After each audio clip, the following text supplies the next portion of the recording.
Las lavadoras pueden manchar la ropa de amarillo debido a varios factores.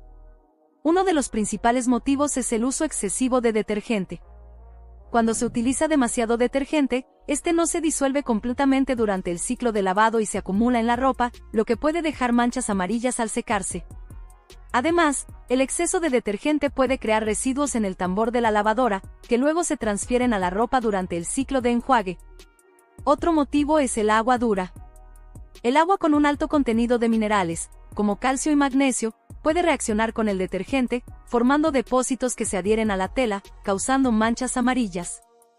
Estos depósitos también pueden acumularse en la lavadora, especialmente en el tambor y en las mangueras,